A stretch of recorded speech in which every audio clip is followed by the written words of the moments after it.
am super excited about this package that arrived here today. We are actually going to mod our Big Blue and start putting some of those claims that the buttons and the joysticks on the stock setup are not up to snuff to the test. So let's dive in and get to modding this thing. So I'm going to include a link to the parts I bought online, but I just wanted to kind of show you guys as you're assembling these what it should look like. So if you buy these buttons, right? So if you buy these buttons here, you put them through the hole, you get this washer, and you just screw the washer on. Super straightforward, right? Make it nice and tight. Then you take your switch here, right? This is the actual button on the switch. That's what the button itself needs to actuate. So you see these little legs coming out. That's what's going to push this button here. So you need to make sure that the button is facing toward those legs. Oh, this is tricky to do and demo. So this hole, this bottom hole here, there's like these little pegs, excuse me. So you put the peg in, there's one more hole here that goes in that peg, and you just pop that switch in. You see now it's all flush, and your button works, and you can hear it clicking. Now, these are the wires they have that are pre-built for Arcade1Up, so you can literally just, as you saw in the video, slide them right into the board without having to cut any cable or splice them, and they're only a few cents, so I like that as opposed to splicing. Then you have to take one of these wires and put it on the on switch, which is this one here. I'm just going to put it on loose because I don't want to click it in by accident. And then you take the other wire, and it goes on this base prong here. And that's what it's going to look like to register your actual button press when you wire it up in the machine. The other thing I wanted to mention as well, so I'm planning on modding my X-Men cab, so expect that video in the near future, but fortunately I have some spare Sanwa joysticks to show now. So this plate is actually too big for the holes. So if you don't want to drill your own holes, all you have to do is take the plate off of the Arcade1Up joystick and put it on top of the Sanwa stick. And then this, you want facing toward the top of the cabinet, right? So then this is going to be your up, left, right, down. So these teeth go towards the top when you put it in. And the last thing I want to go over here is if you buy the wire for the joystick through their site as well, which again, it's a few cents, so I like it. They do label which is which is nice. So these 3 wires are going to be your left, right, and these 2 wires, the green and yellow, are going to be your up, down. All right, so we're going to kick things off by turning the cabinet off and taking the deck out of the cabinet.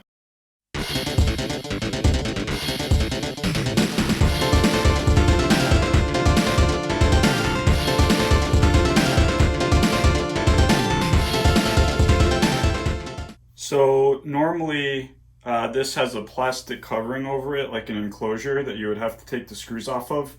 But I already took it off to see what kind of a control board I had in my unit.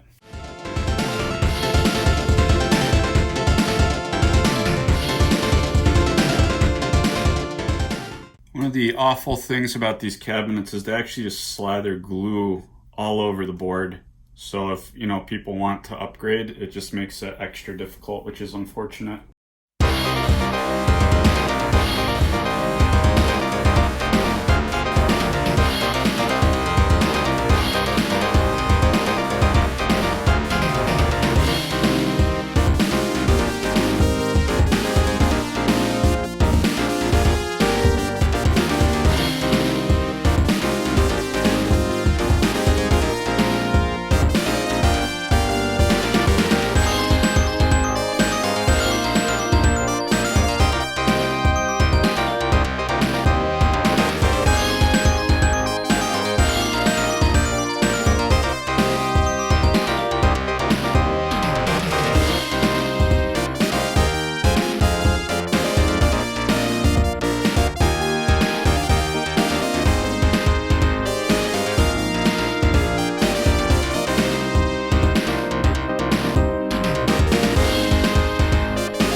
just to bring you guys up to speed, I've got one of the wires going into this base on, prong on the switch, and I have the other one going onto the first prong on the switch. And that got the button working, and then getting the directions right on the stick was a little bit of a pain in the butt, but we got it now.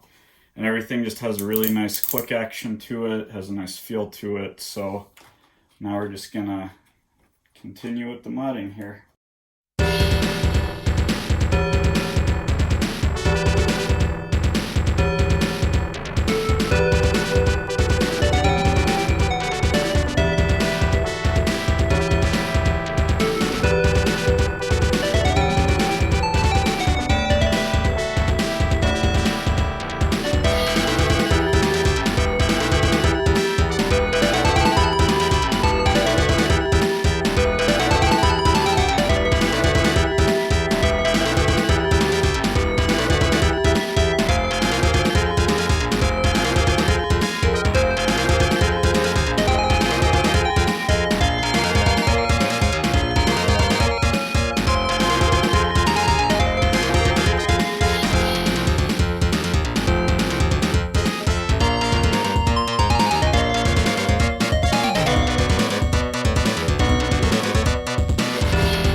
Let's test this out, see if everything works. These buttons feel super nice.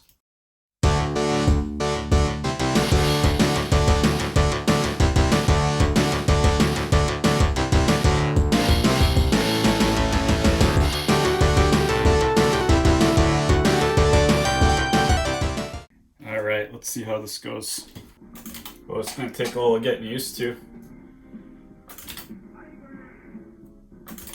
But the presses feel really solid here.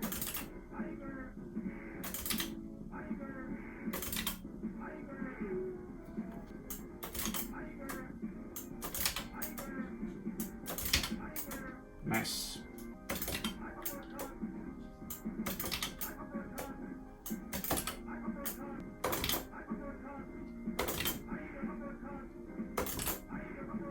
Yes, this feels really good. I'm gonna have to get used to the denser springs here. Like I'm not used to pushing down so hard after getting used to the squishy buttons, but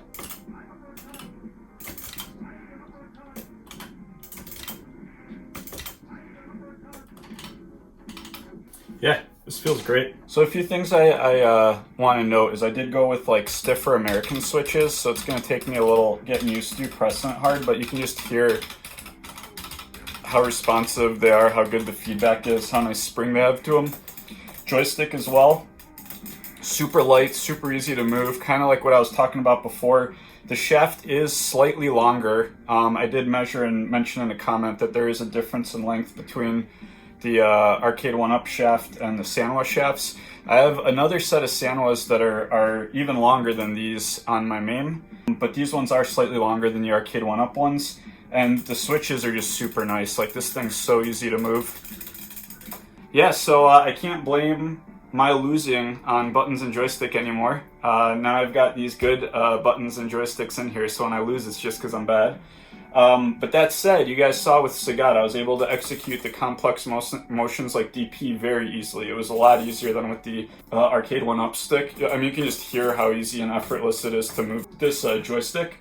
The one thing I do have to get used to is the stiffer buttons with the stronger spring inside of it, because I have to press a little harder. But you get a really nice feedback, and you really feel that you're pressing the button.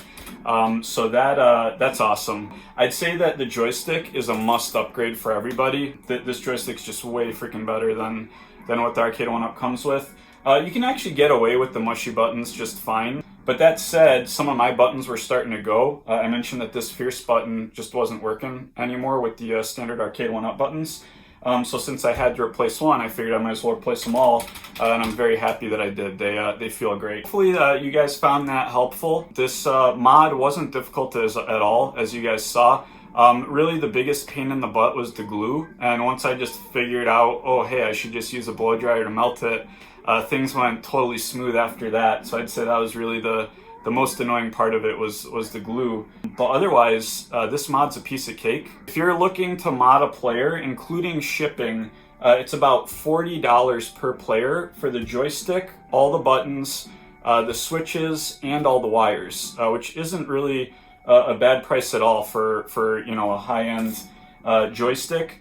If you don't want the buttons and the wires and all that extra stuff, the joystick with the wire by itself would be about $25 per player. So if you only care about making your player one joystick experience as good as possible, you're looking at 25 bucks. If you want to get the whole player one done, you're looking at around 40 bucks. And if you want to get the whole deck done, you're looking at about 80 bucks. So yeah, I had a lot of fun doing that mod. I'm looking forward to doing another video for you guys with X-Men vs. Street Fighter. Now that I've done it once, I imagine the next build's going to go more smoothly. But hopefully, you guys seeing how that went will, encourage you guys to take the plunge and not be afraid to do some of the modding. It was way, way, way easier than I expected it to be. And again, the price for these parts from DIY Retro Arcade are not bad at all. And if you order the wires and stuff, you don't have to do any drilling, splicing, soldering, any of that stuff. So yeah, highly recommend DIY Retro Arcade for these parts, and highly recommend doing the mod. Now I'm looking forward to actually jumping in and playing this thing.